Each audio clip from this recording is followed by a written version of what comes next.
अस्सलाम वालेकुम स्टूडेंट्स। आज का हमारा टॉपिक है motion of artificial satellites. Motion से मुराद ये है कि हम अपने रिस्पेक्ट से यानी अर्थ के रिस्पेक्ट से सैटेलाइट्स की मोशन को स्टडी करने वाले हैं। ठीक है, मोशन में उसकी क्या चीज़ डिस्कस करेंगे, यानी सैटेलाइट की वेलोसिटी। मोशन में क्या होगी? सैटेलाइट की वेलोसिटी।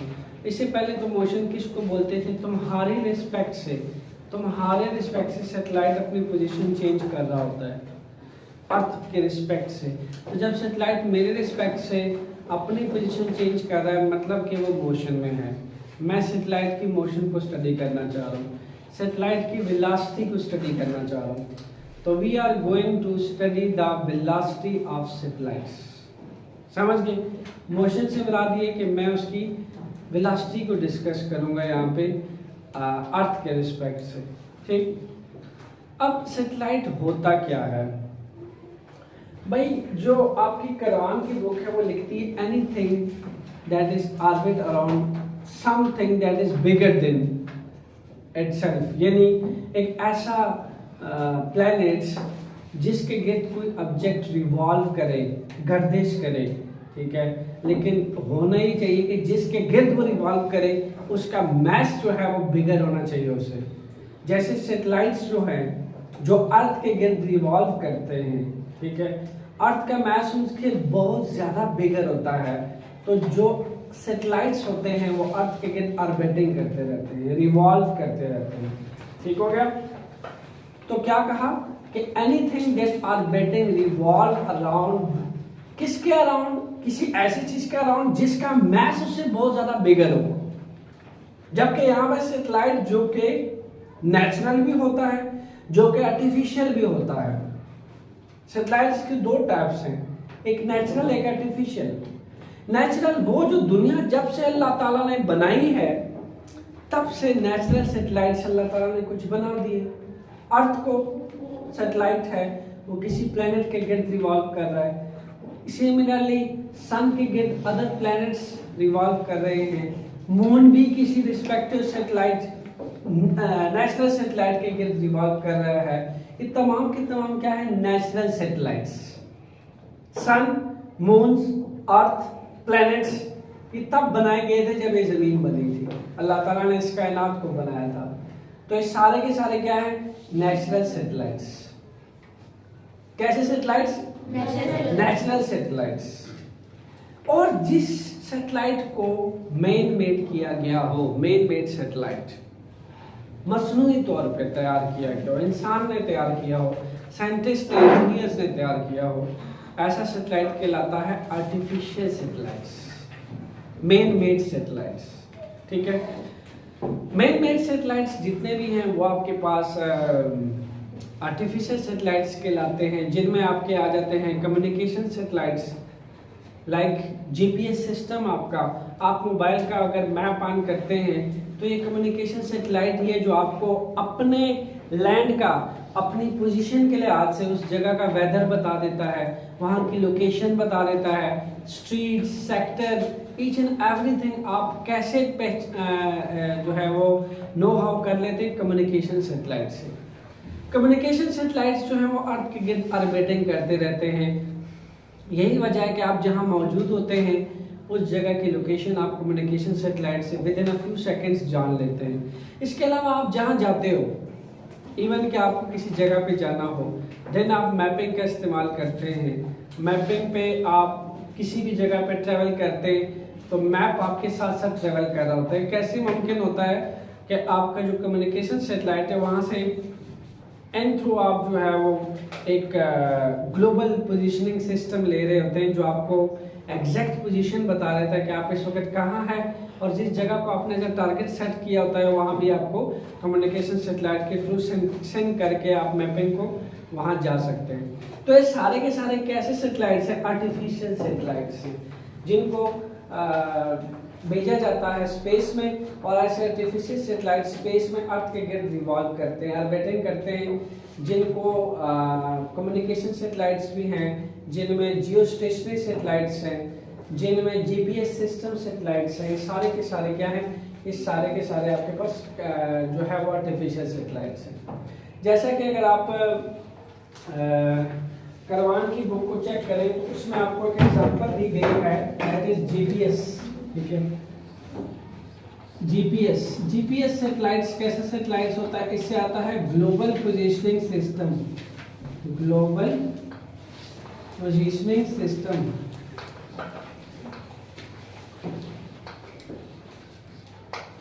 अब ये जीपीएस ऐसा सैटेलाइट होता है कि फॉर एग्जांपल अगर आप रावलपिंडी में बैठे हैं, ठीक है, और आप किसी के इवन सिटी का इंतखाब करते हैं कि कोई अगर किसी अदर सिटी में रहता है, उसका आपको अपना सिटी नेम बता देता है, इवन के कोई मशहूर प्लेस बता देता है कि मैं यहाँ रहता हूँ, और आप जस्ट उस प्लेस को सिलेक्ट करते हैं, तो आप जहाँ बैठे हैं यहाँ से लेके वहाँ तक जहाँ आप जाना चाहते हैं, जीपीएस सिस्टम आपको प्रॉपर लोकेशन दे देगा, एग्जैक्ट पोजीशन दे देगा। ठीक है, उस जगह की, और प्लस सिर्फ ये नहीं, आपको इवन की डिस्टेंस तक बता देगा। ठीक है, कि कितना डिस्टेंस लग सकता है, और ये जो आपको मौसम जहाँ से पता करते हैं दिल्ली के हिसाब से वेदर अपडेट्स आप लेते हैं, ये भी आप जीपीएस सिस्टम से लेते हैं। ठीक है, जो जगह का क्लाइमेट बता दे कि इस जगह का ये मौसम है, शाम को बारिश होने वाली है, ये सारे के सारे हम कहाँ से पता करते हैं, आर्टिफिशियल सैटेलाइट से, मैन मेड सैटेलाइट्स जो अर्थ के गिर्द ऑर्बिटिंग करते रहते हैं, और इन सैटेलाइट से हम उस जगह का वेदर, क्लाइमेट, उस जगह की एग्जैक्ट पोजीशन पता कर लेते हैं। ठीक है, और वो जगह कहाँ पे वाक़या है ये भी जीपीएस सिस्टम से पता किया जा सकता है। यानी ये सारा का सारा क्या है, आर्टिफिशियल सैटेलाइट्स। तो सैटेलाइट्स की कितनी टाइप्स पड़ी, natural satellites, artificial satellites. Artificial satellites जो है यानी इसकी दो टाइप्स हैं, one is natural satellite,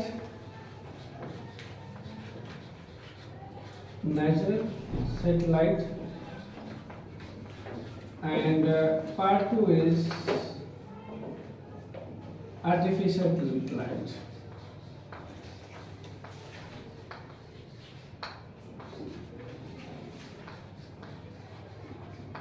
So इसमें क्या क्या एग्जांपल देखिए, जीपीएस आ जाता है, ठीक है, कम्युनिकेशन सैटेलाइट्स आ जाते हैं,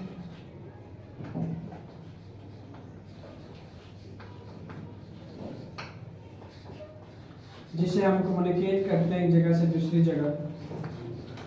ठीक है, दैट इज कम्युनिकेशन सैटेलाइट्स। और इसके अलावा जियो स्टेशनरी सैटेलाइट्स भी इसकी एक एग्जांपल है, जियो stationery satellites.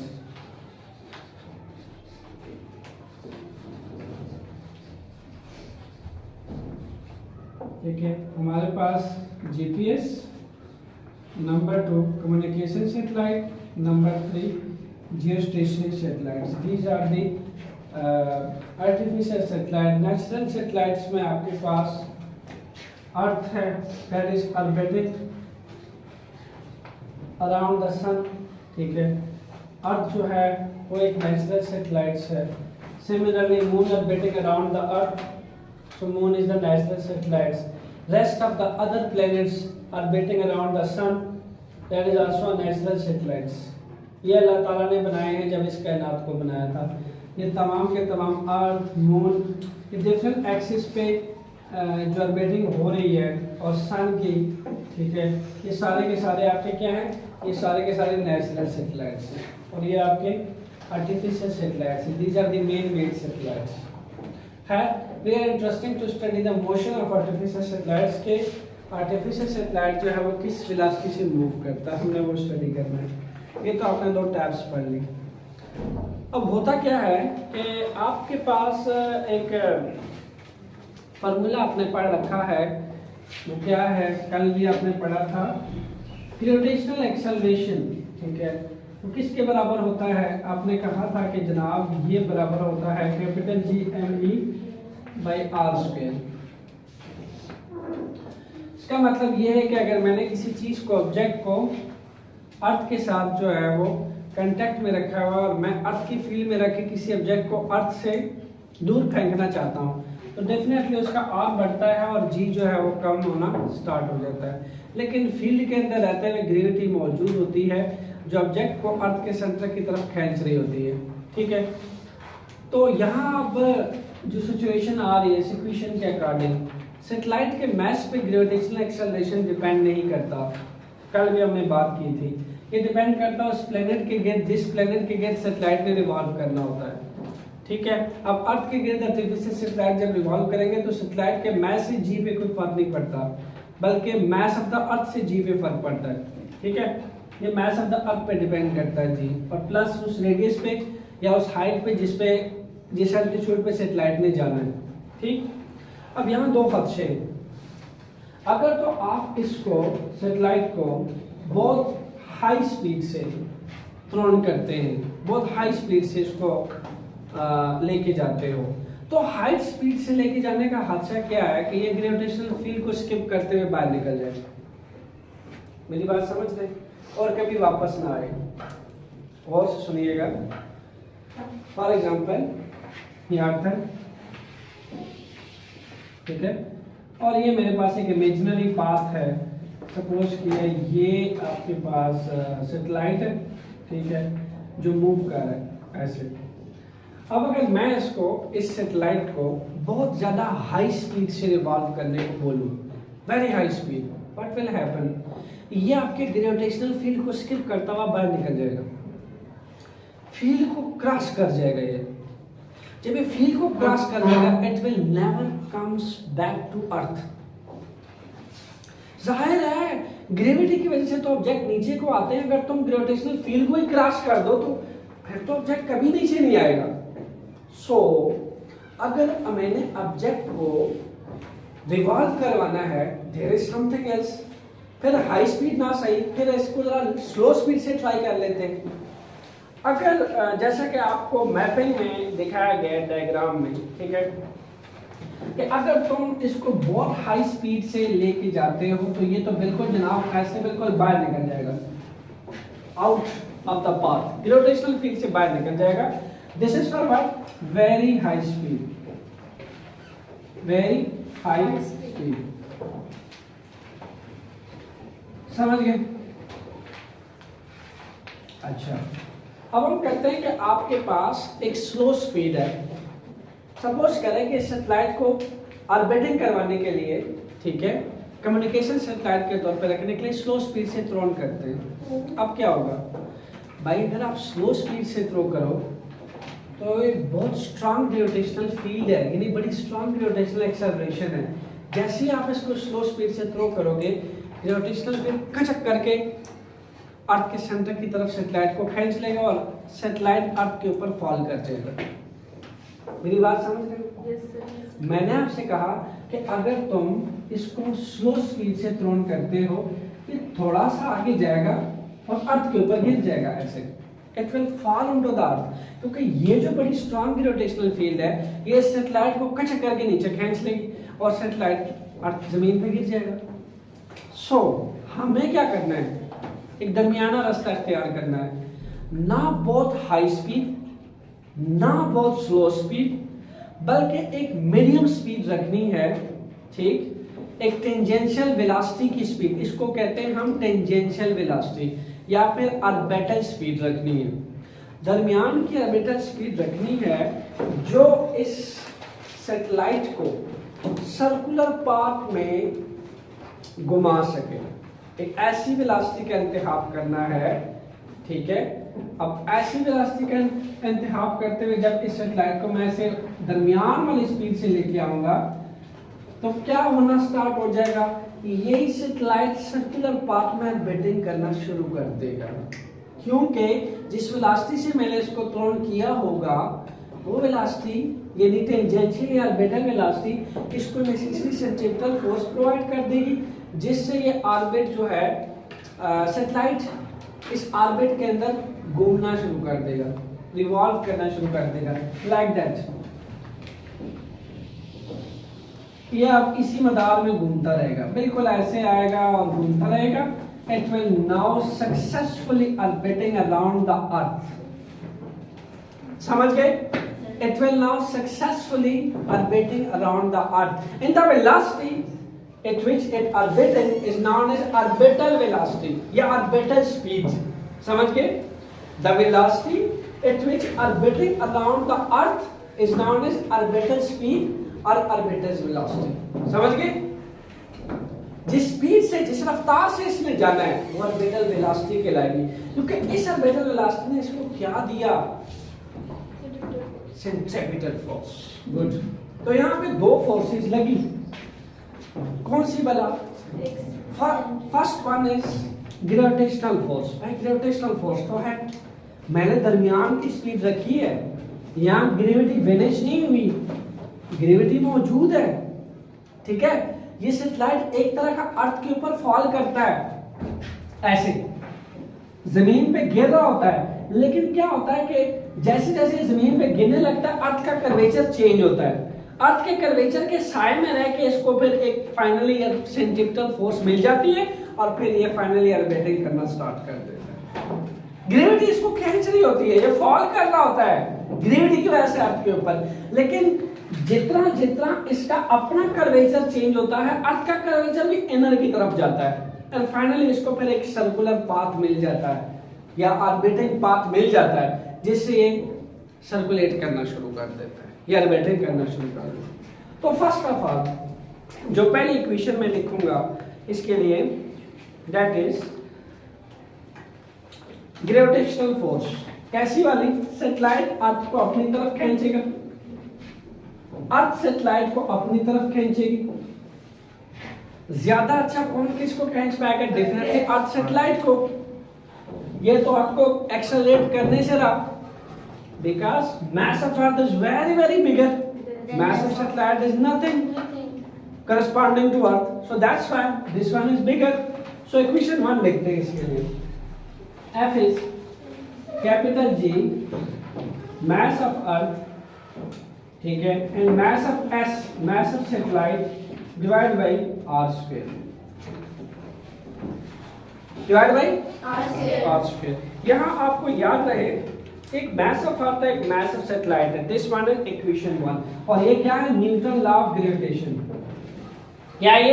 Newton law of gravitation. अब मैंने आपसे कहा था कि सेंट्रीपिटल फोर्स एज सच कोई फोर्स, डायरेक्ट फोर्स नहीं है, कोई फोर्स ट्रांसफॉर्म होकर सेंट्रीपिटल फोर्स बनती है।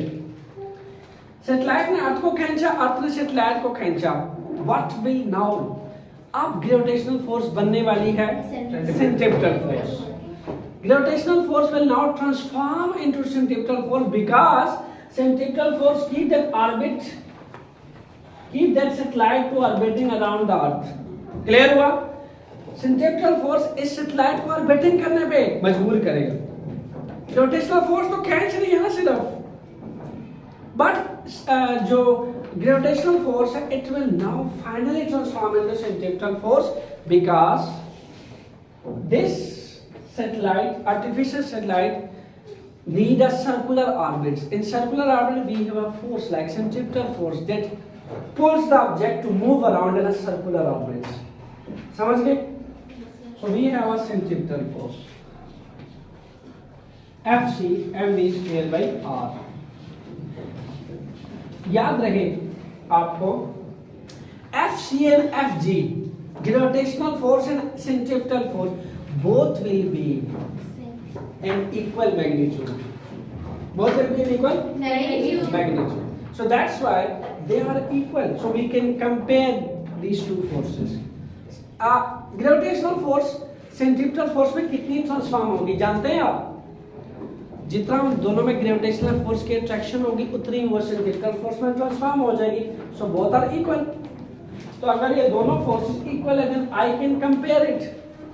इनके जो लेफ्ट हैंड साइड है वो भी बराबर, राइट हैंड साइड भी बराबर। So compare equation 1 and 2।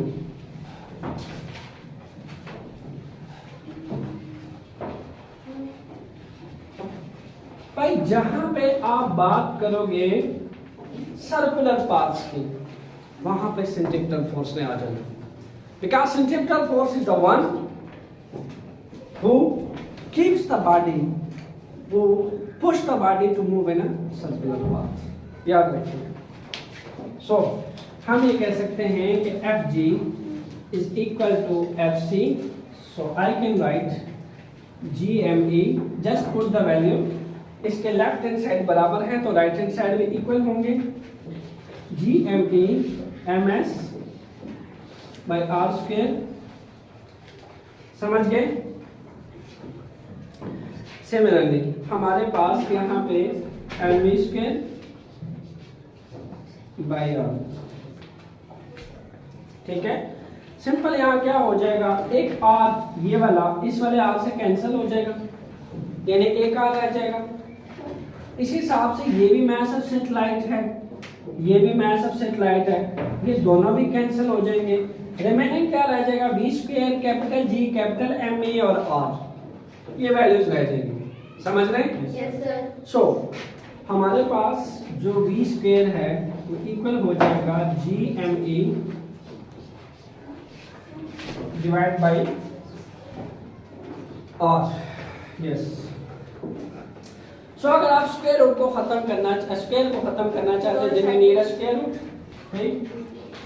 यहाँ पे आप स्क्वायर रूट ले लेंगे, स्क्वायर से स्क्वायर रूट कैंसिल, आपके पास आ जाएगा कैपिटल GME बाई R। ये चीज आ गई। अब आप जानते हो कि ये तो है रेडियस ऑफ द अर्थ। आपका सैटेलाइट तो अर्थ के सेंटर से किसी एल्टीट्यूड पे मौजूद है, H पे। भाई मैं ये कहना चाह रहा हूं, ये अगर अर्थ का सेंटर है तो इतना तो है सीधा सीधा रेडियस ऑफ अर्थ। सैटेलाइट तो अर्थ के सेंटर से किसी हाइट H पे है, यहां मौजूद है, ठीक है। तो ये पूरा पाथ क्या लूंगा मैं, RE प्लस H। RE इतना, ये तो रेडियस ऑफ द अर्थ है और सैटेलाइट तो किसी हाइट पे मौजूद है, तो यानी मैं लिख सकता हूं RE प्लस H, यानी दिस इक्वेशन, ये वाली, that is equation 3 can be rewrite is, अच्छा ये है वेलोसिटी ऑफ ऑर्बिट, जिस ऑर्बिट में सैटेलाइट ने रिवॉल्व करना है उस ऑर्बिट के वेलोसिटी है, यानी अगर वो सैटेलाइट कितनी वेलोसिटी अटेन कर ले तो वो उस ऑर्बिटिंग में, उस ऑर्बिट में जो है वो रिवॉल्विंग कर सकता है, ठीक है। ये उस ऑर्बिट की वेलोसिटी। तो मैं इस इक्वेशन को रीराइट करता हूं, equal to capital GME RE plus H। ये आ गया आपके पास equation 4। Hope so you understand now. मैं इसको RE नहीं लिख सकता भाई, the satellite is in distance H from the centre of the earth. So combinedly जो डिस्टेंस है या R जो है, that should be right like RE plus H।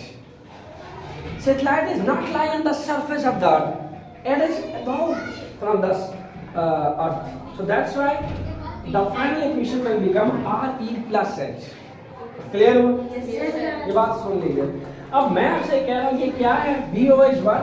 VO is orbiting velocity, orbital velocity, ठीक। यानी मैं आपसे कह रहा हूं ऑर्बिटल वेलोसिटी ऑफ सैटेलाइट, ठीक है। ऑफ सैटेलाइट, जिस सैटेलाइट में, जिस ऑर्बिट में ऑर्बिटिंग करनी है उसको इतनी वेलोसिटी अटेन करनी होगी। अगर सैटेलाइट इतनी वेलोसिटी अटेन कर लेता है, ठीक है, तो फिर वो ऑर्बिटिंग कर सकता है अर्थ के अराउंड। अगर इसकी वेलोसिटी यहाँ से कम होती है, वही बात, अर्थ पे फॉल कर जाएगा। अगर ज्यादा हो जाती है, वही बात, ग्रेविटेशनल फील्ड से बाहर निकल जाएगा। इतनी वेलोसिटी अटेन करने के बाद he can successfully revolve around the earth। समझ गए? ये वो वेलोसिटी है, ये वो मोशन है जिसकी बात लेक्चर की स्टार्ट हुई। ये जो बाकी नेचुरल सैटेलाइट्स हैं उसको अल्लाह ताला ने नेचुरल ऑर्बिट्स दिए हुए, नेचुरल ऑर्बिटिंग करते रहते हैं अपने से बड़े नेचुरल सैटेलाइट के गिर्द, क्योंकि जिस सैटेलाइट ने ऑर्बिटिंग करनी है वो अपने से बड़े मास वाले सैटेलाइट के गिर्द ऑर्बिटिंग कर सकता है। समझ गए? तो ये था मोशन ऑफ आर्टिफिशियल सैटेलाइट। और एक बात और यहाँ पे आप देख लो इस रिलेशन के अंदर वेलोसिटी और रेडियस के अंदर जो है वो इनवर्स रिलेशन है। वंस अगेन याद रखिएगा, velocity is inversely proportional to R E plus H, मतलब एक तरह का रेडियस ही है, ठीक है, एक तरह का रेडियस ही है अर्थ के सेंटर से। सैटेलाइट का पूरा रेडियस अर्थ के सेंटर से ये बनता है। यानी अगर सैटेलाइट चाहे कि वो बहुत बड़ी स्पीड से ट्रेवल करे, सैटेलाइट अगर चाहता है कि वो बहुत बड़ी स्पीड से ट्रेवल करे, तो जानते हैं उसका जो रेडियस है वो क्या हो जाएगा, स्मॉल। इनवर्स रिलेशन है यहाँ पे, यानी उसका जो स्लोप है वो छोटा बनेगा।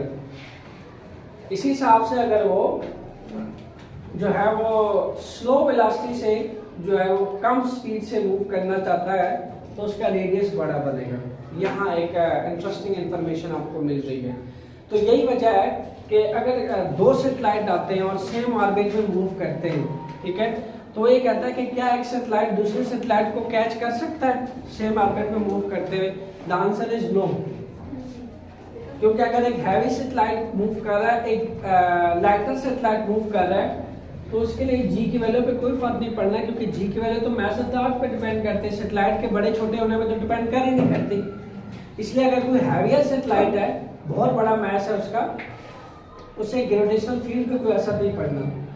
बहुत बड़ा वेलोसिटी जो है अगर उसने अटेन करनी है, तो उसका जो सर्कल है, उसका जो कर्व पाथ है वो बहुत छोटा बनेगा। बहुत स्मॉल वेलोसिटी के लिए कर्व पाथ बहुत बड़ा बनेगा। यहाँ से आपको ये कंसेप्ट अचीव होता है कि आपसे पूछा भी जा सकता है कि अगर एक बड़ा सैटेलाइट है, एक छोटा सैटेलाइट है, एंड एक सैटेलाइट दूसरे सैटेलाइट को कैच करना चाहता है, तो can heavier satellite catch the smaller one? The answer is no, because it is independent on the mass of the satellite. The velocity of the satellite is depend upon the radius. Clear? The heavier velocity satellite जो है, it will take a large curve, large slope. Similarly low orbital speed satellite जो है, it will take a large curve path, definitely curve path। ठीक हो गया? Inverse relation है दोनों का। Any question? No, sir. Thank you।